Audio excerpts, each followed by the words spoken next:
Bonjour à tous et bienvenue dans ce nouvel épisode de Vivez la Vendée. On va parler de la tendance du crochet avec une spécialiste. Bonjour Sandrine. Bonjour à tous, bonjour Anaïs. Alors, est-ce que tu peux nous parler de cette tendance? Parce que là, on se situe dans un grand magasin de tissus à Mouilleron-le-Captif. Et on voit que ça se développe depuis pas mal de temps. Mais est-ce que là, c'est toujours en recrudescence ou pas? En croissance? Oui, en fait, c'est vraiment... moi, ça fait 1 an à peu près que j'ai lancé mes ateliers. Et je vois vraiment une demande, en fait. Et je pense que la pandémie a beaucoup joué à ce phénomène. En fait. Ça commence à dater, la pandémie. Bah oui, mais bon, en fait, les gens ont beaucoup trouvé des occupations en fait pendant le temps qu'ils ont eu de disponible là, et le loisir créatif a beaucoup beaucoup développé, que ce soit le crochet, le tricot, la broderie. Après, il y a beaucoup aussi les réseaux. Ouais. Où en fait, il y a beaucoup sur YouTube, par exemple, vous avez aussi beaucoup de tutos en fait en ligne. Sur Instagram, il y a beaucoup de personnes qui postent aussi leurs créations, Les influenceurs et tout. qui donnent envie, et du coup, ça donne envie de s'y mettre en fait. Et donc là, vous organisez des ateliers de crochet dans un magasin. Ça, c'est un inédit, magasin. non? Enfin, jamais vu ça, moi.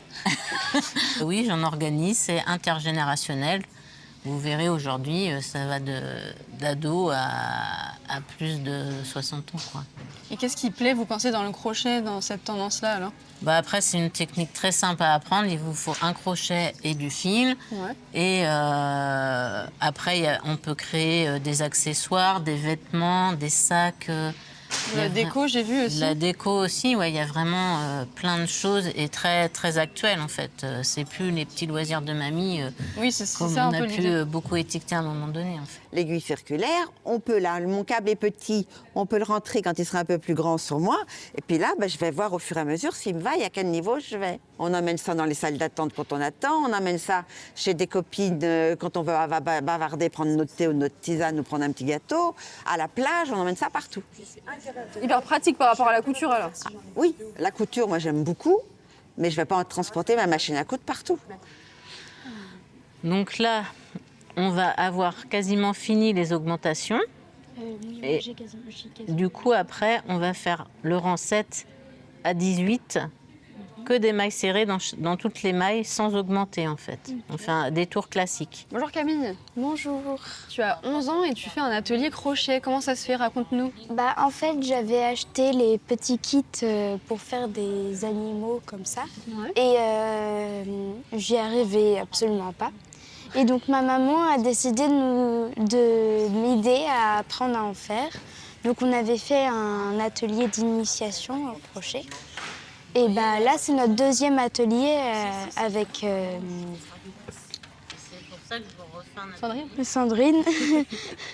Et donc on doit faire justement le petit hibou comme ça. Et c'est vraiment technique?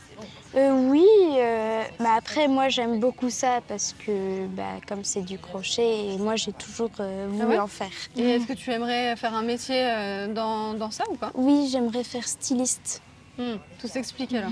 Donc tu commences avec des peluches Oui. pour faire après des belles créations, des robes et tout? Oui. En crochet? Pas forcément. En couture, moi j'aime beaucoup la couture. Alors, je dirais pas que c'est une passion, mais j'ai une petite fille qui aime beaucoup les travaux manuels. Et c'est vrai que l'idée, c'est de passer du temps avec elle. Alors, je suis peut-être un petit peu moins douée de mes mains, mais j'ai à cœur de l'accompagner sur ses petits projets. Ça fait du temps toutes les deux. Et puis c'est plaisant, voilà, de fabriquer des choses par soi-même. Est-ce que c'est vous qui lui avez transmis ça, du coup, de ce que j'ai compris, ou c'est elle à l'envers? Ah non, c'est plutôt elle qui est très manuelle. Elle aime ça. Alors moi, je fais un petit peu de couture, donc je pense qu'elle m'a vu faire aussi. Mais c'est elle qui a décidé ça. Et puis moi, je l'accompagne dans ça pour passer du temps avec elle. C'est les vacances scolaires, donc on prend du temps toutes les deux. Voilà. Comment ça se passe cet atelier? Expliquez-nous vos réactions, vos émotions. J'ai entendu un peu de frustration. J'aimerais savoir Oui, parce pourquoi. que je suis pas très... Enfin, je sais pas si c'est très douée, parce que comme dirait Sandrine, c'est mon premier projet, donc je suis peut-être exigeante aussi. Mais c'est vrai que c'est frustrant parce que je trouve que c'est pas très joli ce que je produis. Mais voilà, après, je suis très encouragée par les dames qui sont là, donc c'est plutôt sympa, ouais. L'ambiance est sympa en fait. Puis Sandrine est très agréable, elle est très patiente. Comment vous êtes venue à faire ça alors? Expliquez-nous. Moi, j'ai appris avec ma grand-mère. Moi, j'ai fait surtout du canevas et de la broderie, en fait. et un peu de tricot. Et j'ai continué en fait à broder pendant 20 ans. Et quand je suis arrivée sur La Roche, en fait, j'ai rencontré un groupe qui crochetait et tricotait. Et quand j'ai vu tout ce qu'ils faisaient de moderne, du coup, je me suis mis au tricot et au crochet. Tant que j'ai mes yeux et mes mains, je suis sauvée. Je pourrais toujours continuer. C'est toujours ce que je me dis. Tant que j'ai mes mains et mes yeux, capables de me faire ça, voilà. C'est mon plaisir. Et j'espère qu'il va durer encore quelques temps. Vous savez que ça revient un peu à la mode, le crochet, tout ça, alors qu'on pouvait penser que c'était très ancien, etc. Non, ça revient.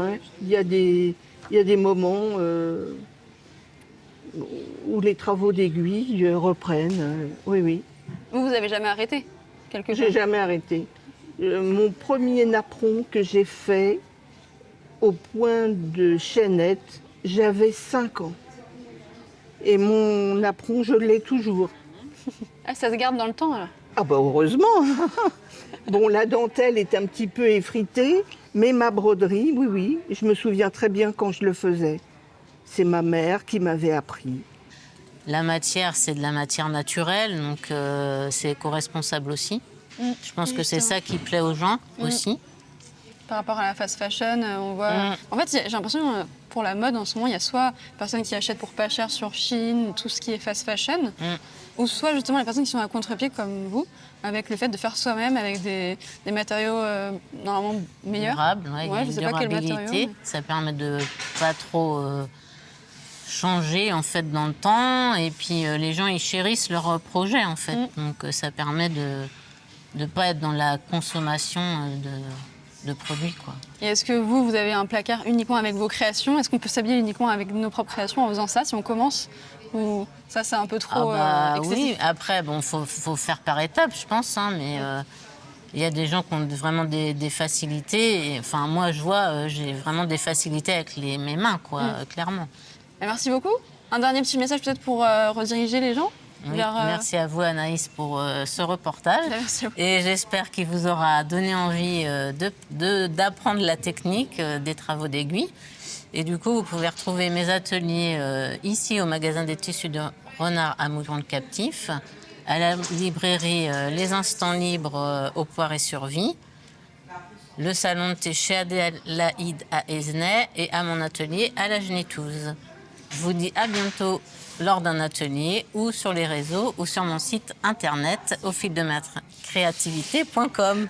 Merci. Merci beaucoup Sandrine et merci à vous de nous avoir suivis. On se retrouve dès demain pour un nouvel épisode de Vivez la Vendée.